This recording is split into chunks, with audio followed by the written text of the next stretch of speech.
Hello friends, வணக்கம் and welcome back to Mala's Tamil kitchen.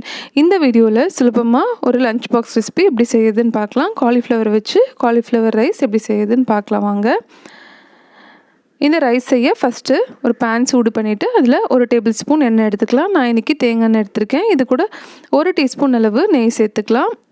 இது ரெண்டும் நல்லா காஞ்சப்புறம் 2 பீஸ் ரம்ப இலை இதில் சேர்த்துக்கலாம். ரம்ப இலை இல்லாதவங்க ஒரே ஒரு பிரிஞ்சி இலையோ அப்படி இல்லாட்டி 1/4 டீஸ்பூன் சோம்போ சேர்த்து தாளிச்சிக்கலாம். அடுத்து ஒரு 1/2 இன்ச் இஞ்சை ஃபைன் கிரேட்டரில் துருவி வச்சுருக்கேன், அதை சேர்த்துக்கலாம். அடுத்து ஒரே ஒரு பச்சை மிளகா பொடியாக நறுக்கி வச்சுருக்கேன், அதையும் சேர்த்துக்கலாம்.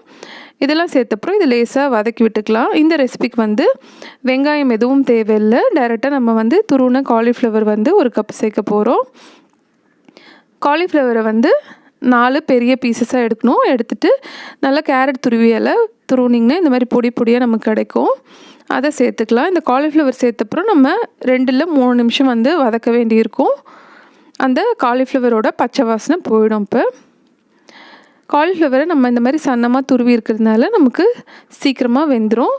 அதுக்கப்புறம் நம்ம இதில் மசாலா பொருட்கள் ஒன்றா சேர்த்துக்கலாம். 1/4 டீஸ்பூன் அளவு மிளகாய்த்தூள், 1/4 டீஸ்பூன் அளவு தனியாத்தூள், 1/2 டீஸ்பூன் அளவு ஜீரகத்தூள், கூடவே தேவைக்கேற்ப உப்பு, இதெல்லாம் நான் இதில் சேர்த்துடுறேன்.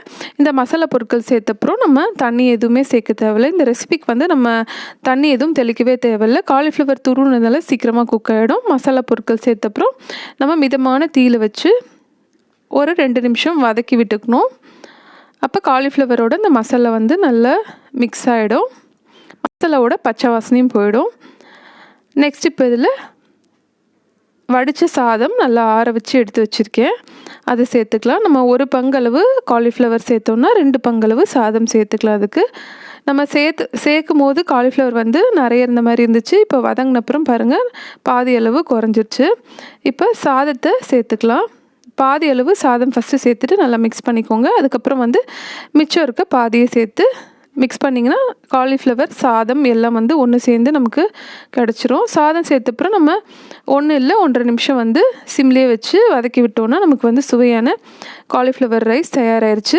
டெய்லி குழந்தைங்களுக்கு என்ன ஹெல்த்தியாக கொடுக்கலாம் நம்ம பார்ப்போம். ஆனால் இந்த மாதிரி ஈஸியான ரெசிபீஸும் இருக்குது. நம்ம யூஸ்வலாக கேரட் ரைஸ் செய்வோம், மற்ற எக் ரைஸ் செய்வோம். அது மாதிரி இல்லாமல் இது ஒரு டிஃப்ரெண்ட்டான ரெசிபியாக இருக்கும். நீங்கள் உங்கள் வீட்டில் ட்ரை பண்ணி பாருங்கள். நல்லா இருந்துச்சுன்னா கமெண்ட்ஸில் சொல்லுங்கள். எனக்கு வீடியோ பிடிச்சிருந்தா மறக்காமல் மாலாஸ் தமிழ் கிச்சன் சேனலுக்கு சப்ஸ்கிரைப் பண்ணிக்கோங்க. கூடவே பக்கத்தில் இருக்க அந்த பெல் ஐக்கானையும் ப்ரெஸ் பண்ணுங்கள். அப்போ தான் நம்ம சேனலில் வர வீடியோஸ் எல்லாம் நீங்கள் மிஸ் பண்ணாமல் பார்க்கலாம். வேறு ஒரு யூஸ்ஃபுல்லான வீடியோவில் சந்திக்கிறேன். நன்றி, வணக்கம்.